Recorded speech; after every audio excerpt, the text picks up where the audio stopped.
Apalagi yang paling dekat, misalnya saja yang sungguh-sungguh di luar jangkauan kemampuan kita, soal rizki, soal jodoh, soal maut, kitakah yang mengatur, kitakah yang menentukan? Subhanallah, manusia sungguh tidak berdaya menghadapi 3 hal paling pokok ini. Rezeki, kita cuma bekerja, kitakah yang menentukan? Tidak. Rasulullah sallallahu alaihi wasallam ke alam ini tidak lain adalah untuk memperbaiki akhlak manusia. 14 abad yang lalu, dari sebuah kota kecil yang tidak ada dalam peta, lahir satu proyek raksasa, proyek memperbaiki akhlak manusia. Di tengah-tengah dunia pada ketika itu, Eropa masih biadab, Afrika belum dikenal orang, Asia sungguh sangat terbelakang, dan semenanjung Arabia dari berbagai aspek kehidupannya dikenal sebagai masyarakat jahiliyah. 13 tahun pertama dari perjuangan selama periode Mekah, apa yang dilakukan oleh baginda Rasul tidak lain adalah memperbaiki akhlak manusia kepada Allah Subhanahu wa ta'ala dengan menanamkan roh, jiwa dan semangat tauhid. Kita tahu bahwa masyarakat jahiliyah menyembah batu, menyembah patung, menyembah berhala yang mereka buat sesuai dengan kekayaannya masing-masing. 360 berhala di sekeliling Ka'bah merupakan bukti nyata dari sesembahan mereka. Yang kaya membuat berhala dari emas lalu disembah, yang setengah kaya bikin patung dari perak lalu disembah, yang hampir miskin bikin Tuhan dari kayu lalu disembah, yang miskin benar tepung terigu diadonin lalu dibentuk seperti wujud seseorang kemudian disembah. Dan apabila selesai nyembah, perutnya terasa lapar, Tuhannya habis dipretelin. Sepanjang sejarah kemanusiaan, cuma masyarakat jahiliyah saja yang sampai makan Tuhan. Sesadis-sadisnya bangsa Indonesia belum pernah sampai makan Tuhan. Maka menghadapi manusia seperti ini, yang pertama dilaksanakan oleh Rasul memperbaiki akhlak mereka kepada Allah, menanamkan la ilaha illallah, bahwa tidak ada Tuhan yang perlu disembah selain daripada Allah Subhanahu wa ta'ala. Ini hakikatnya merupakan inti daripada ajaran Rasul-Rasul terdahulu. Kenapa? Seluruh Rasul bersumber dari satu sumber yang sama, yaitu dari Allah Subhanahu wa ta'ala. Maka prinsip ajaran ketuhanan yang mereka bawa tentu saja sama. Nabi Adam mengajarkan la ilaha illallah, Nabi Nuh mengajarkan la ilaha illallah, cuma tentu sambungannya Nuh Rasulullah. Nabi Ibrahim mengajarkan la ilaha illallah, Ibrahim Rasulullah. Nabi Musa mengajarkan la ilaha illallah, Musa Rasulullah. Bahkan Nabi Isa mengajarkan la ilaha illallah, Isa Rasulullah. Dan Nabi Muhammad mengajarkan la ilaha illallah, Muhammadur Rasulullah. Akhlak manusia kepada Allah dengan menanamkan tauhid. Jadi kalau ingin berakhlak yang benar kepada Allah, jaga tauhid, pegang teguh akidah. Saudara-saudara kaum muslimin rahimakumullah, lawan daripada tauhid adalah kufur. Kufur bisa dua, bisa kufur iman, bisa kufur nikmat. Kufur itu sifatnya, kafir itu orangnya. Ada orang kufur iman, dan ini merusak akhlak kepada Allah Subhanahu wa ta'ala. Kufur iman itu kadang-kadang bentuknya syirik, orangnya disebut musyrik. Kufur iman itu kadang-kadang bentuknya nifaq, orangnya disebut munafik. Kufur iman itu kadang-kadang bentuknya riddah, orangnya disebut murtad. Ini merupakan jenis daripada kufur-kufur iman dan tergelincirnya manusia daripada akhlak kepada Allah Subhanahu wa taala. Benar, di zaman sekarang kita tidak menyembah berhala. Memang di zaman sekarang kita tidak menyembah patung. Iya, kita tidak berkeyakinan Tuhan lebih dari satu. Tapi kadang-kadang akhlak kita kepada Allah sering lentur dan luntur, sering bergoyang dan tergoncang, sering kena erosi dan polusi. Bahwa kita tidak menyembah Latta, Uzza, Manat dan Hubal seperti masyarakat jahiliyah dahulu, memang. Tapi Latta zaman sekarang, Uzza zaman sekarang, Manat dan Hubal di zaman sekarang, berhala-berhala di abad kita sekarang ini, kadang-kadang bernama harta, kadang-kadang bernama wanita, kadang-kadang bernama tahta, mungkin juga bernama Toyota. Sesuatu yang lebih kita agungkan daripada Allah, menjelmalah dia menjadi berhala-berhala di zaman kita sekarang ini. Manakala kita di kantor sudah lebih takut kepada kepala bagian kita daripada kepada Allah, maka Tuhan kita barangkali adalah kepala bagian kita. Manakala kita sudah lebih takut kepada manusia daripada kepada Allah, bergeserlah akhlak kita kepada Allah, mengagungkan manusia dan menomorduakan Allah. Maka di zaman sekarang akhlak kita kepada Allah sering kena erosi, sering kena polusi. Mungkin karena sulitnya lapangan kerja, tingginya tensi ekonomi, persaingan hidup yang makin tajam, sulitnya mencari lapangan kerja, orang kadang-kadang nekat, sedikit pertimbangan picik, pandangan, mudah melakukan potong kompas, sehingga terjadilah perbuatan-perbuatan yang memelencengkan akhlak kita kepada Allah Subhanahu wa taala. Kadang-kadang terjebak mempercayai selain daripada Allah. Kadang-kadang terjebak di dalam mengagungkan yang selain daripada Allah lebih dari yang seharusnya. Terkenalah akhlak kita kepada Allah jaringan-jaringan erosi dan polusi.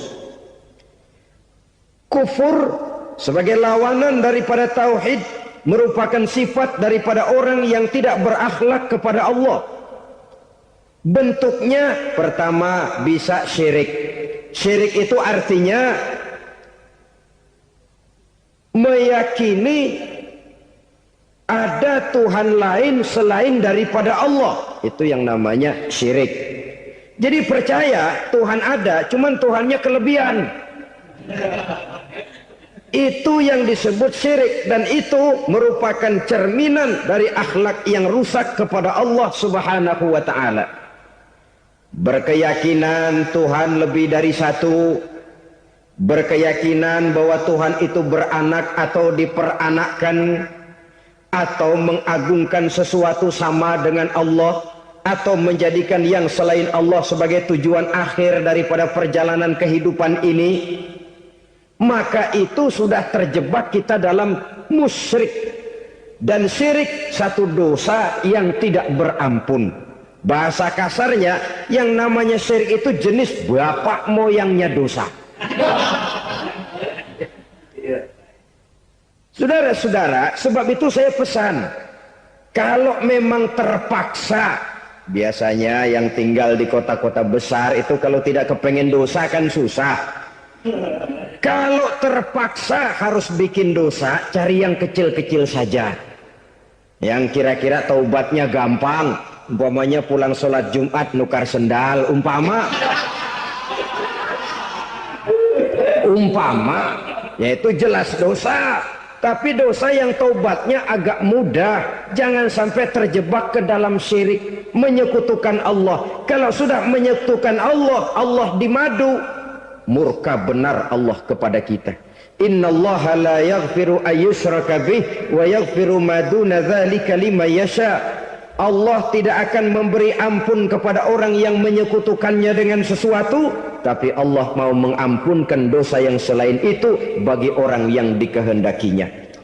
Jadi orang-orang yang sudah terjebak syirik, menyekutukan Allah, meyakini ada Tuhan lain selain daripada Allah, meyakini Tuhan beranak atau diperanakkan, bagaimanapun baiknya mereka di dunia, bagaimanapun sosial jiwanya, bagaimanapun pemurah tangannya memberikan santunan dan pertolongan kepada orang lain, kalau sudah syirik, seluruh nilai kebaikannya akan tidak ada gunanya lagi. Karena tidak ada tempat nilai kebaikan itu bergantung. Sedangkan kita berbuat baik agar diterima oleh Allah. Kalau Allahnya marah kepada kita, siapa yang akan menerima nilai kebaikan itu sendiri? Ini bentuk yang pertama. Yang nyata-nyata menyembah berhala, syirik. Yang nyata-nyata beriktikad Tuhan lebih dari satu, syirik. Atau yang tersamar. Yang tersamar itu yang sering jadi penyakit kita. Saya sejak ada perkutut ini di rumah, perkutut. Saudara-saudara, yang merusak akhlak kepada Allah, yang merusak tauhid setelah syirik, bisa juga berbentuk nifak. Nifak itu sifatnya, orang yang punya sifat nifak disebut munafik. Asal katanya dari nafakun. Nafakun itu satu lubang yang punya dua muka, seperti goa, ada tempat masuk, ada tempat keluar. Maka munafik orang yang punya dua muka. Kalau bahasa kita, pandai bermain minyak di atas air. Manis jika berhadapan, balik belakang lain bicara. Sehingga apa yang dinamakan nifak, kata Imam Ali Al-Jurjani dalam kitab ta'rifatnya, izharul imanu bil lisan wa kitmanul kufri bil qalbi. Menyatakan, menampakkan iman dengan lidahnya, tapi menyembunyikan kekafiran dalam hatinya. Dengan kata lain, lidahnya mah iman, hatinya mah kafir. Padahal hati itu yang dilihat, padahal hati itu yang dinilai. Kenapa lidahnya mengaku iman? Ya mungkin karena kepepet, mungkin karena kepentingan, mungkin karena ingin mencari kelemahan orang, lalu dia pura-pura beriman. Tapi sesungguhnya hatinya kufur. Ini merupakan penyakit munafik. Dan terus terang, menghadapi orang munafik jauh lebih berat daripada menghadapi orang kafir. Kenapa? Munafik ini kan musuh dalam selimut. Mau dibilang musuh nyata-nyata, apalagi di zaman Rasul ya, ketika periode Madinah, berat sekali menghadapi orang munafik. Mau dibilang kafir, kalau ketemu assalamualaikumnya medok juga. Mau dibilang mukmin, di belakang ngegerundel, nyari-nyari penyakit, nyari-nyari lantaran, mencari-cari gara-gara. Kalau kafir jelas kafirnya, kalau musyrik jelas musyriknya. Tapi munafik, di depan kita dia mengaku beriman, di belakang kita dia caci maki kita. Maka demikian rupa watak orang munafik Allah benci betul. Sampai dalam Quran orang munafik itu divonis innal munafikin fid darkil asfal minan nar. Orang-orang munafik di dasar jurang neraka yang paling bawah, keraknya neraka. Saudara-saudara kaum muslimin rahimakumullah. Sebab munafik sangat berbahaya. Membahayakan umat, membahayakan agama. Di depan kita mereka ngaku pura-pura beriman. Kalau pidato luar biasa, memuji agama setinggi langit, menampakkan seolah-olah dia orang yang dekat dengan agama. Saudara-saudara, agama penting, agama mutlak. Tapi yang ngomong begitu agamanya apa, remeng-remeng. Cuma sekedar lipstick, cuma sekedar dekorasi, cuma sekedar kamuflase buat ngibuli orang lain. Dia mengaku beragama, mengatakan agama mutlak, menganggap agama penting, seolah-olah memperhatikan benar tentang tatanan kehidupan beragama, tapi sebenarnya di hatinya tidak lebih berkecamuk penyakit-penyakit kufur. Maka sifat munafik ini termasuk menodai tauhid. Artinya merusak akhlak kita kepada Allah Subhanahu wa ta'ala. Sifat yang ketiga yang juga merusak akhlak kita kepada Allah dinamakan riddah. Riddah itu sifatnya. Orang yang punya sifat riddah disebut murtad. Murtad keluar dari Islam. Keluar dari Islam tentu tadinya di dalam Islam. Oleh satu perbuatan dia bisa menjadi murtad. Misalnya tadinya dia iman benar kepada Allah, tapi melarat. Kadang-kadang sehari masak, 3 hari libur. Akhirnya oleh kesulitan ekonomi dia tidak kuat. Ada yang menawarkan kebaikan, dibawain supermi, dibawain obat-obatan, diberikan beras. Goyah imannya. Keluar dia dari Islam, ikut agama orang yang memberikan pertolongan kepadanya, memilih kesenangan sebentar dengan mengorbankan kebahagiaan yang kekal. Maka orang semacam itu riddah sifatnya, murtad orangnya, keluar dari Islam. Dan yang menyebabkan kita murtad bukan cuma orang nyata-nyata memproklamirkan diri keluar dari Islam tapi lalu mengikuti agama orang lain. Bukan cuma itu. Mengakui ada Rasul lagi sesudah Nabi Muhammad bisa menyebabkan kita murtad. Mengingkari nikmat Allah bisa menyebabkan kita murtad. Meyakini semua agama benar bisa menyebabkan orang menjadi murtad. Meragukan kesempurnaan dan kelengkapan Al-Quran bisa menyebabkan orang jadi murtad. Mengingkari sunnah bisa menyebabkan orang menjadi murtad.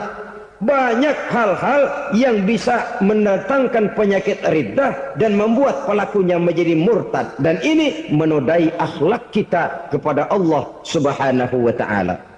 Itu tadi kufur iman, saudara-saudara. Nyata-nyata mengingkari Allah, baik dalam bentuk syirik, nifak ataupun riddah. Kufur yang kedua dinamakan kufur nikmat. Apa itu kufur nikmat? Sitru nikmatil mun'im au ya'malu fi mukhalafatil mun'im. Menutup-nutup nikmat Allah atau melakukan perbuatan yang menentang, bertentangan dengan kehendak yang memberikan nikmat.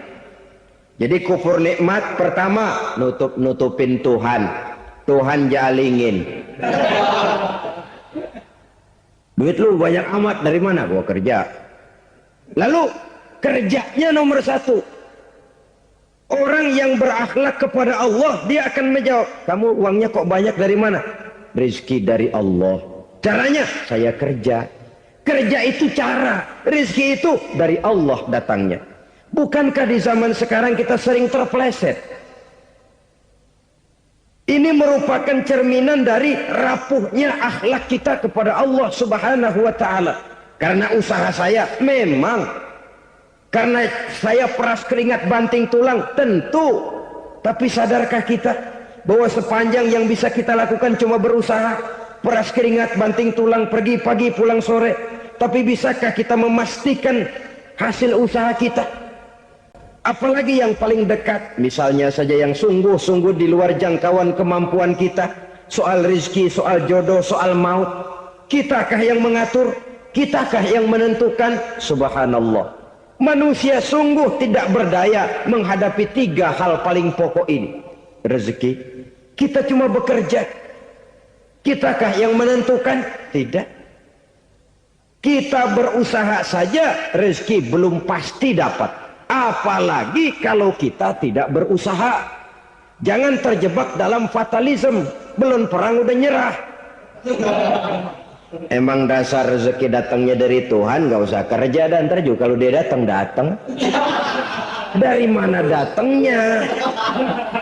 Kerja saja belum tentu dapat rezeki, apalagi kalau tidak kerja. Yang jelas usaha perlu kepastian, itu urusan Allah. Ini akhlak kepada Allah Subhanahu wa ta'ala. Jodoh juga begitu. Kita berusaha, kita berupaya, Allah menghendaki lain jadinya. Maut juga begitu. Siapa sih yang pengen ngadepi maut? Siapa sih yang pengen mati? Siapa sih yang pengen ketemu malaikat Israel? Tidak seorang pun kalau ditanya, kecuali mereka yang putus asa ya. Kalau otaknya masih normal, mau mati mesti belakangan dulu udah dikit. Tapi yang satu itu saudara, kalau dia sudah datang, tenaga mana yang bisa menolak? Kalau dia sudah berkunjung, kekuatan mana yang bisa menghindar? Kalau dia sudah ingin bertemu, kemana kita bisa melarikan diri? Manusia sepanjang yang dia lakukan hanya berusaha, tapi kepastian, ketentuan dari Allah Subhanahu wa ta'ala. Orang yang kufur nikmat, nutup-nutupin Allah. Dia merasa rezekinya adalah mutlak peras keringatnya. Seolah-olah Allah nggak punya peranan apa-apa di situ. Oh, ini kan saya bisa rumah begini karena saya kerja keras. Oh, ini mobil saya begini saya kerja keras. Peras keringat banting tulang keras.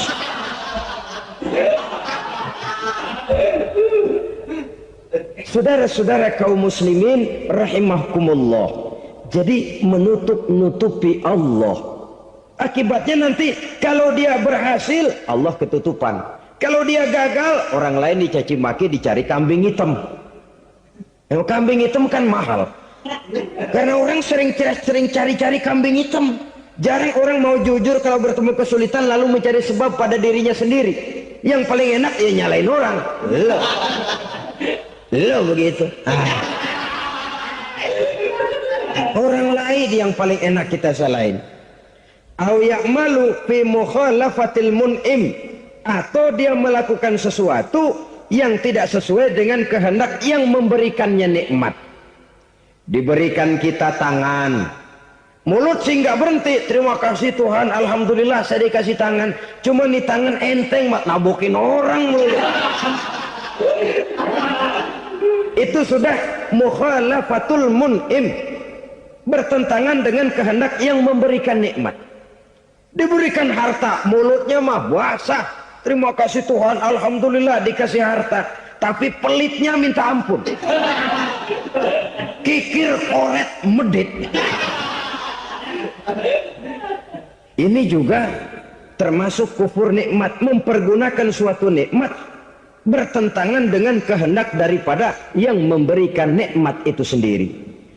Saudara-saudara kaum muslimin rahimakumullah, oleh karenanya kufur iman memang lebih bahaya daripada kufur nikmat. Tapi jangan lupa, kufur nikmat bisa menyeret orang kepada kufur iman. Nah kalau Allah udah dialingin, Tuhan sudah dinomor duain, lama-lama kenapa dia tidak mendewakan dirinya sendiri? Mendewakan pangkatnya, mendewa-dewakan otaknya, mendewa-dewakan kemampuannya.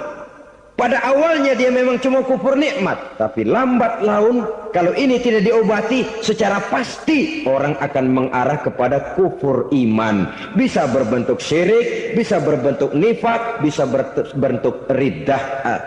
Saudara-saudara, oleh karena itu menjaga akhlak kepada Allah mutlak penting. Sebab apa? Kita tidak berakhlak kepada manusia saja, kita dikucilkan dari pergaulan. Kalau kita tidak berakhlak kepada Allah, dikucilkan oleh Allah. Hadis qudsi menyatakan, man lam yashkur ala na'mai wa lam yasbir ala balai falyakhruj min tahtis samai falyatlub rabban siwaya. Kata Allah, siapa orang yang tidak mau bersyukur terhadap nikmat yang aku berikan kepadanya dan tidak mau sabar terhadap ujian yang aku berikan kepadanya, falyakhruj min tahtis samai, persilahkan saja keluar dari kolong langitku, waliyatlub rabban siwaya, tolong cari Tuhan lain selain daripada aku. Murka Allah, diusir, cuman gak kedengeran aja. Siapa yang tidak mau syukur terhadap nikmatku, siapa yang tidak mau sabar terhadap ujian yang aku berikan kepadanya, persilakan keluar dari kolong langitku ini, cari Tuhan lain selain aku. Nah, langit Tuhan yang punya, Tuhan kita lawan, diusir dari kolong langit, mau pindah ke kolong mana?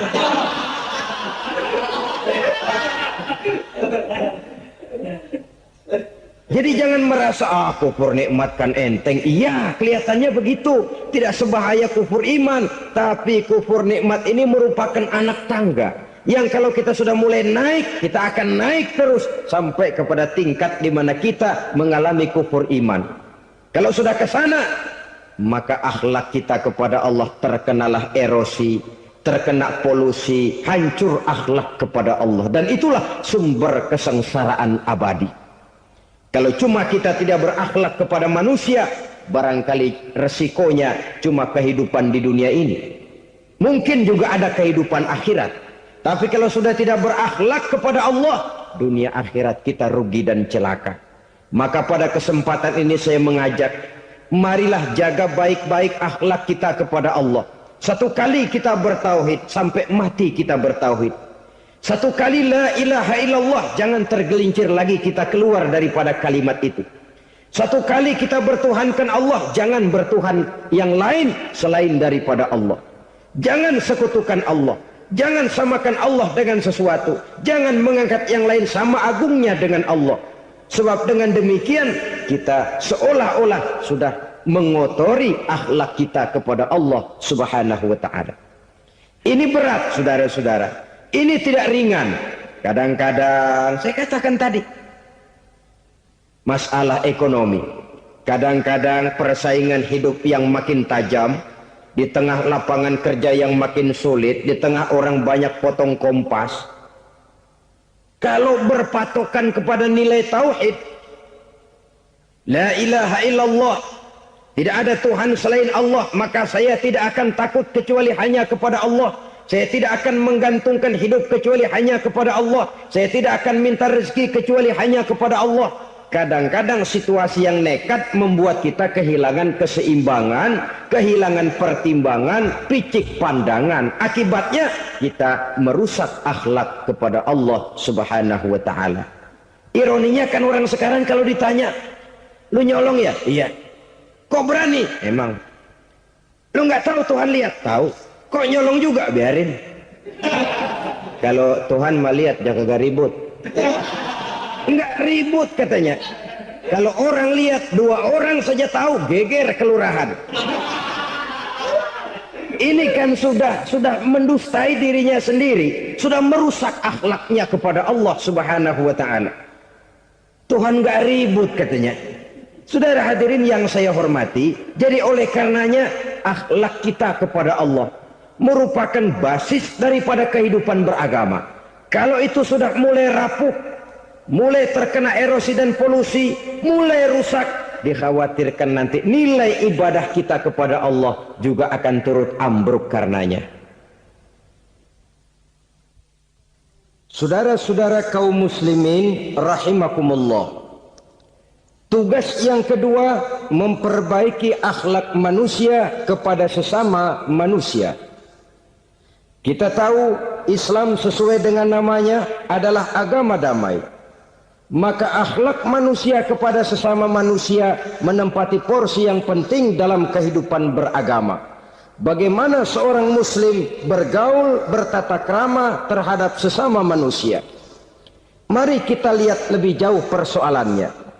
Untuk memudahkan pembicaraan dari kacamata agama, kita kelompokkan saja manusia itu dalam 2. Pertama yang seiman dan yang kedua yang tidak seiman. Yang tidak seiman itu kita sebut saja kufur atau kafir. Nah, kepada yang kafir pun kita diajarkan untuk berakhlak. Apalagi kepada yang memang nyata-nyata seiman, sekeyakinan, seakidah. Kemanapun Islam datang, ke negara manapun ia masuk, ia tidak menaburkan kerusakan.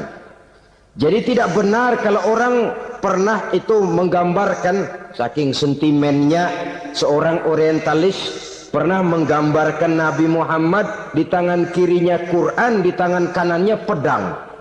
Menggambarkan seolah-olah Islam dikembangkan dengan kekerasan. Sebenarnya tidak sama sekali. Kalaupun dalam sejarah perkembangan Islam pernah terjadi perang, maka perang dalam Islam sesungguhnya apabila kita amati sejarahnya bukan untuk memaksakan agama, karena memang agama tidak bisa dipaksakan, tetapi justru untuk mempertahankan agama dari segala macam hambatan, rintangan, hinaan dan fitnahan. Tapi kemanapun yang jelas Islam masuk, dia tidak pernah membuat kekacauan, kerusuhan ataupun penghancuran. Candi Prambanan bahkan dipugar, gereja-gereja tidak ada yang dihancurkan oleh umat Islam. Kenapa? Islam agama damai. Soal agama, soal lakum dinukum waliyadin, la ikraha fid din, qad tabayyana ar-rusdu minal ghayy. Tidak ada paksaan dalam beragama, sebab nyata yang benar dengan yang tidak benar. Belum pernah ada orang kafir masuk ke perkampungan orang Islam lalu dikejar-kejar, diteriakin kafir, kafir, sunatin.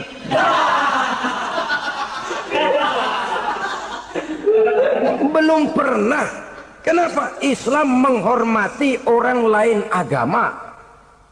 Nah, yang kafir ini macam-macam, saudara. Ada kafir harbi. Nah, ini kafir kerok. Ini kafir yang nyata-nyata memproklamirkan permusuhan kepada umat Islam. Nyata-nyata mengganggu ketenangan umat Islam. Kafir yang seperti ini yang boleh diperangi. Misalnya kita mau sembahyang Jumat dijagain, nggak boleh sembahyang Jumat, getok palanya. Kafir harbi artinya tantangan perang datang dari mereka, bukan kita yang mulai, mereka yang buka front. Prinsipnya umat Islam tidak boleh mencari-cari musuh, tapi pun tidak boleh lari kalau ketemu musuh. Musuh jangan dicari, ketemu jangan lari. Karena itu kesan seolah-olah umat Islam ini teroris, umat Islam ini destroyer, umat Islam ini sering menimbulkan keonaran, kerusakan. Sungguh satu fitnahan yang sangat keji. Umat Islam adalah umat yang cinta damai. Islam di masa perkembangannya masuki Eropa melalui Selat Gibraltar, Jabal Tariq, memasuki Spanyol. Islam tidak pernah meruntuhkan gereja. Islam tidak pernah membunuh orang-orang Nasrani. Bahkan Islam mewariskan peradaban dan kebudayaan yang begitu tinggi nilainya di bidang ilmu pengetahuan. Sampai ketika itu Barat banyak mengkaji ilmu pengetahuan dari dunia Islam. Buku-buku berbahasa Arab diterjemahkan ke bahasa Yunani, dipelajari oleh para cendekiawan di negeri Barat sana. Mereka mengambil manfaat yang banyak dari masuknya Islam ke Eropa. Sementara gereja tetap berdiri dengan megahnya. Kuil-kuil tempat peribadatan tidak satupun yang diusik-usik. Kenapa? Islam agama yang cinta damai. Asal dia tidak diganggu, asal kehormatannya tidak dihinakan.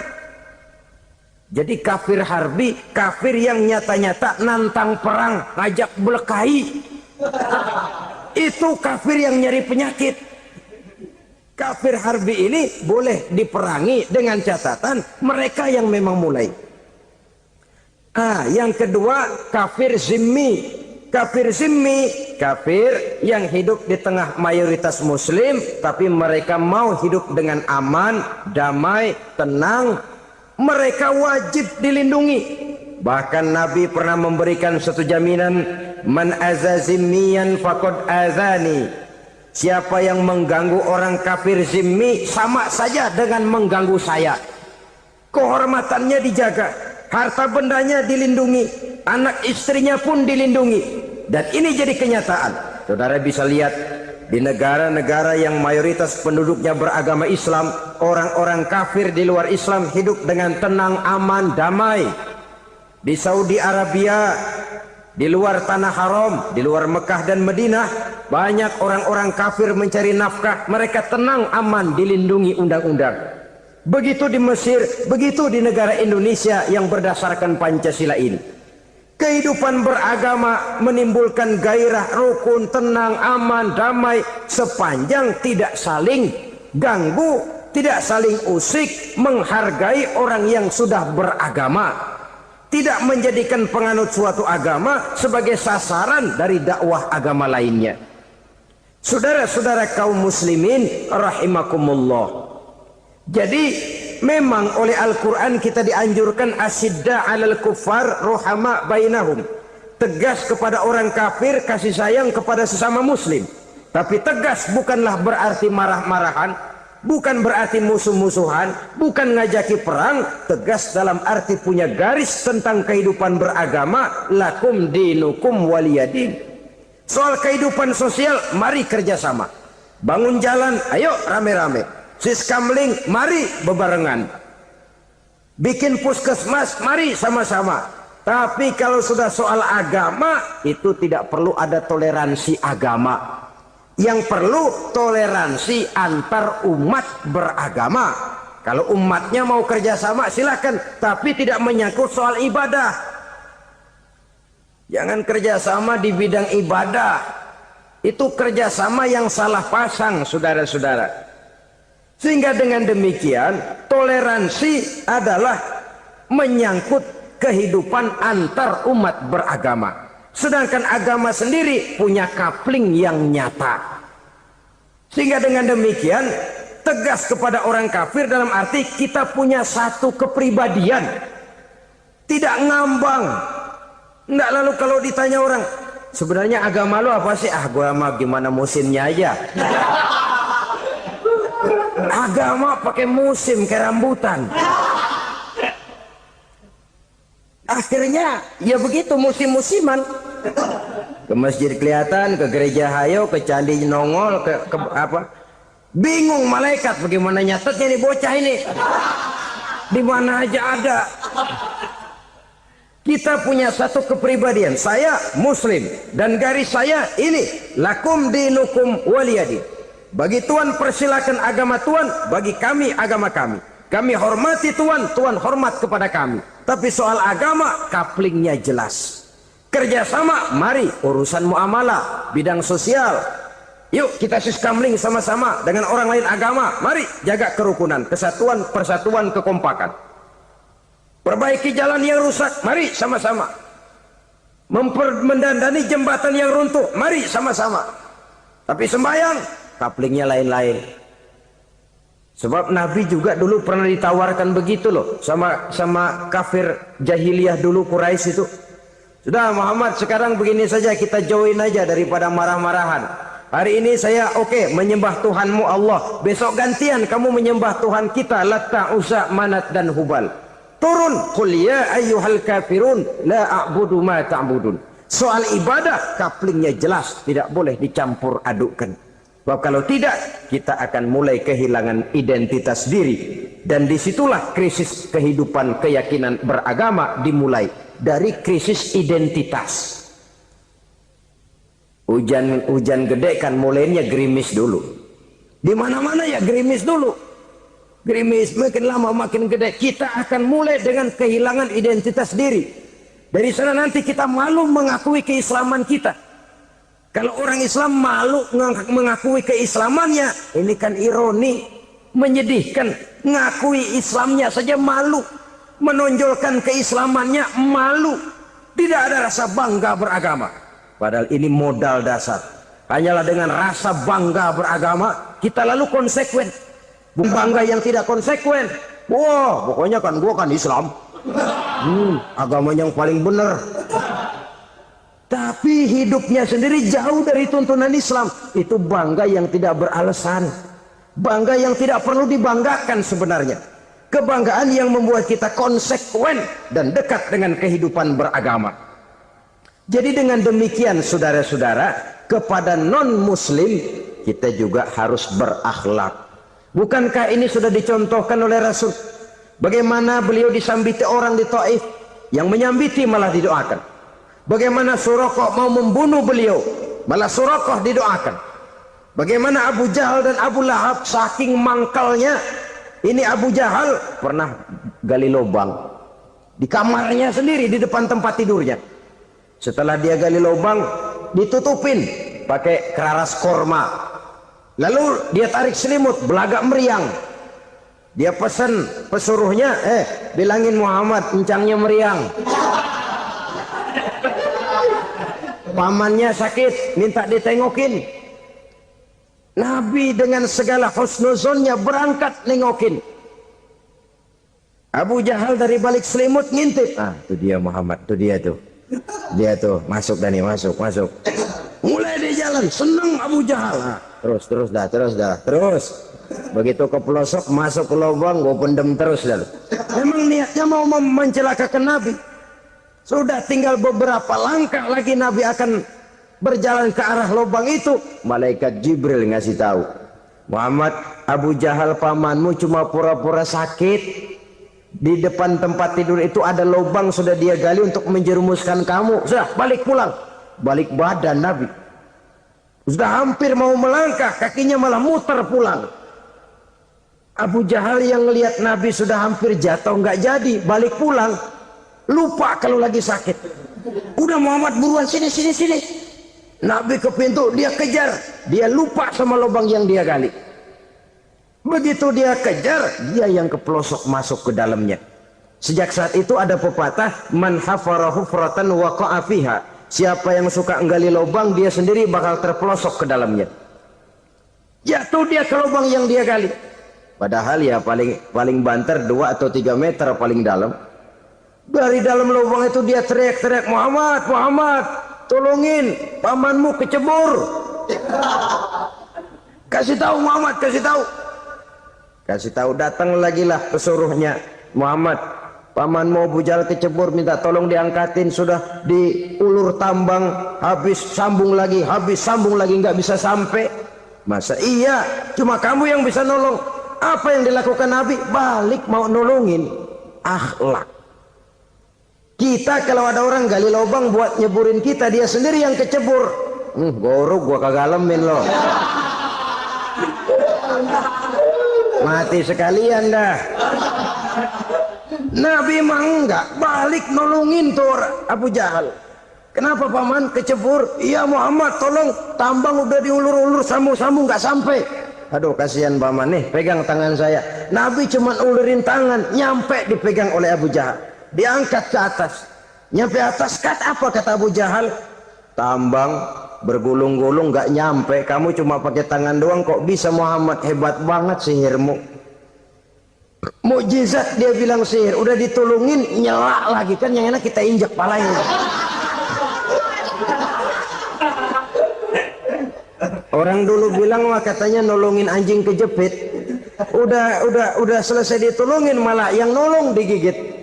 Saudara hadirin yang saya hormati, kepada orang-orang kafir kita harus berakhlak, menghormati mereka, tidak memaksakan satu keyakinan dalam batas-batas yang ditolerir oleh agama, yaitu pada masalah-masalah sosial dan muamalah. Itu kepada non-muslim, apalagi kepada sesama muslim. Baik akhlak kepada orang tua, akhlak kepada guru, akhlak kepada jiran atau tetangga, itu semua termasuk dalam akhlak kepada sesama manusia. Akhlak kita kepada orang tua, kadang-kadang kita orang timur ini ketularan orang barat. Engkongnya dianggap CS.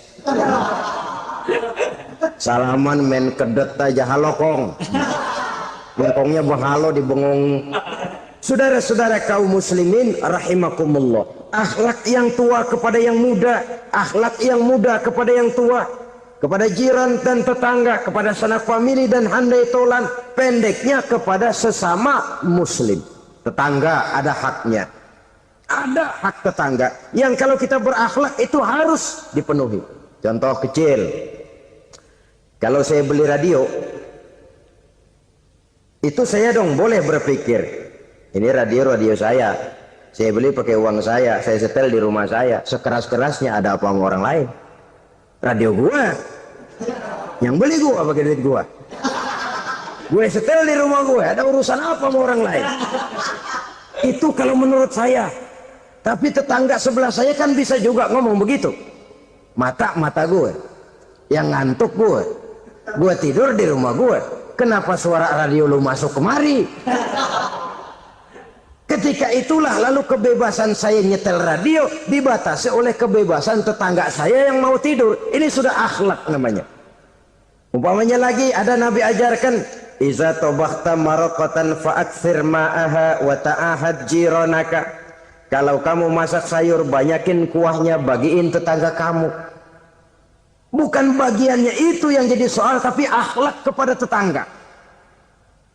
Udah tahu tetangganya kelaparan, diseksa, goreng ikan asin, se-RW baunya ngayap, kembang kempis orang nungguin.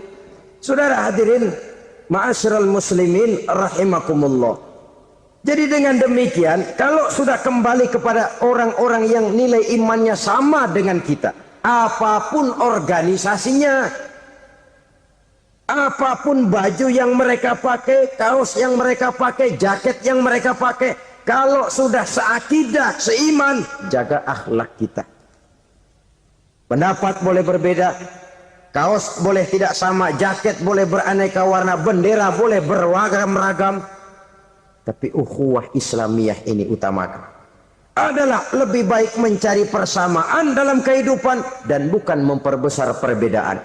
Hanyalah dengan mengembangkan nilai-nilai akhlak semacam ini, toleransi tidak hanya diperlukan kepada yang non-muslim, kepada sesama muslim pun toleransi. Artinya apa? Jangan memponis amalan orang lain. Yang usolli, yang tidak usolli, berjalanlah menurut keyakinannya masing-masing. Jangan lalu memponis, itu namanya nggak toleransi. Kamu nggak pakai usolli ya? Enggak. Brengsek. Kamu pakai usolli ya? Iya. Bid'ah. Nah, dua-duanya kagak yang benar. Kalau yang sembahyang kagak benar, bagaimana yang kagak sembahyang? Apa itu yang benar? Toleransi, setuju dengan perbedaan pendapat, jangan memponis amalan orang lain, karena kita hanya beramal, hak menerima adalah Allah Subhanahu wa ta'ala. Jangan sebentar-bentar mencap bidah dolalah, finnar, neraka. Kayaknya neraka kapling orang tuanya kali. Gampang bener masukin orang ke neraka. Kita kadang-kadang bisa toleransi dengan orang luar, tapi kepada sesama muslim toleransi tidak sanggup kita adakan. Mengklaim merasa kita yang benar, orang lain salah semua, itu tidak toleransi namanya. Mentang-mentang jadi ustadz, nih satu-satunya ustadz di sini ya, semuanya mesti ngaji kemari. Kalau nggak ngaji kemari Islamnya kurang tapi benar.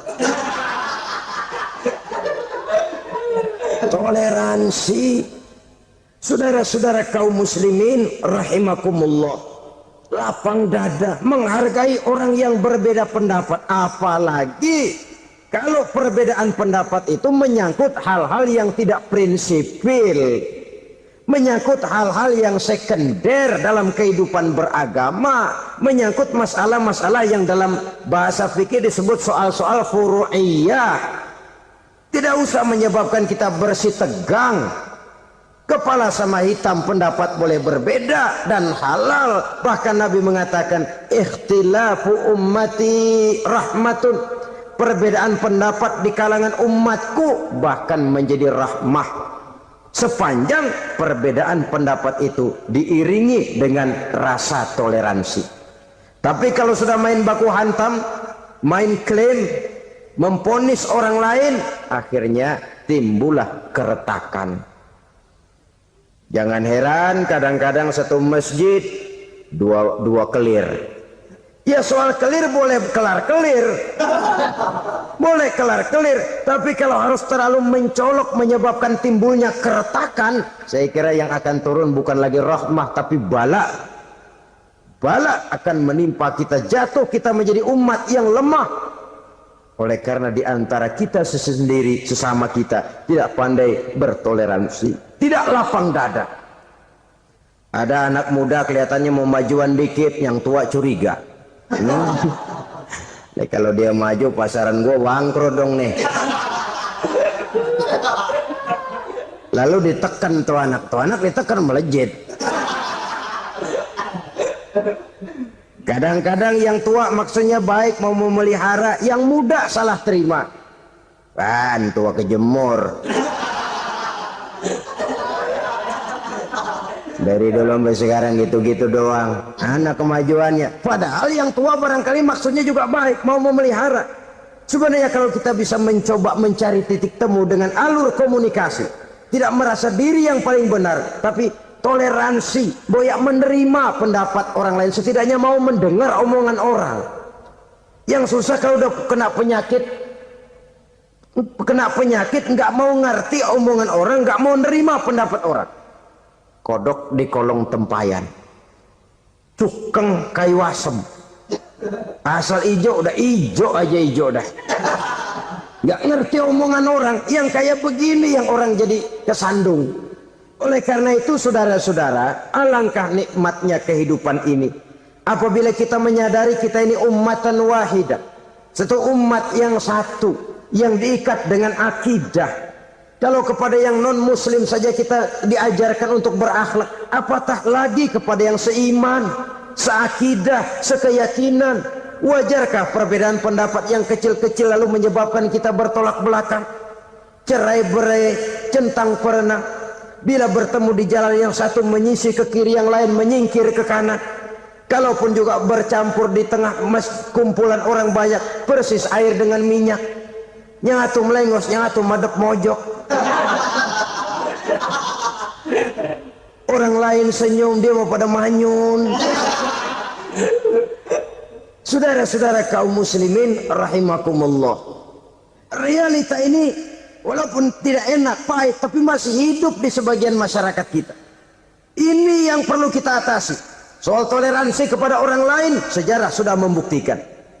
Mari kita jangan cuma bisa mengajak orang lain, umat lain untuk bertoleransi dengan kita, tapi kepada sesama kita. Toleransi ini perlu kita tegakkan, perlu kita bina, terutama di dalam kita menuju bentuk ideal daripada konsep ukhuwah Islamiyah ini, yang memang selalu kita akan cari bentuk-bentuk idealnya sejalan dengan perkembangan situasi dan kondisi yang dihadapi oleh umat. Perbedaan organisasi, perbedaan kepentingan organisasi tidak seharusnya menyebabkan kita merasa meremehkan orang lain dan mengangkat diri, mengklaim diri sebagai yang ter. Jadi dengan demikian, apabila yang pertama tadi akhlak kepada Allah dinamakan hablum minallah, maka yang kedua ini merupakan hablum minan nas. Jikalau baik akhlak kita kepada Allah, baik akhlak kita kepada manusia, nikmat rasanya menjalani kehidupan. Kadang-kadang orang akhlaknya kepada manusia baik, tapi kepada Allah tidak baik. Hormat sama yang tua, menyayangi yang muda, sama tetangga rukun, tapi sama Tuhan nggak mau sujud. Ini baik kepada manusia, tapi tidak berakhlak kepada Allah. Atau sebaliknya, sujudnya sama Allah mah tekun, bener, khusyuk, bahasanya juga fasih, luar biasa. Tapi sama manusia sombong, takabur, ujub, merasanya dia doang yang paling benar. Sebab iblis itu ya, itu kadang-kadang datang lewat hati, dan memang selalu markasnya di situ. Kalau dia tidak bisa menggoda kita dengan yang lain, dia tumbuhkan sifat ujub. Dia bisikin, wah memang di kampung ini yang paling banyak ibadahnya ente, yang lain mana, lihat tuh kerocok semua.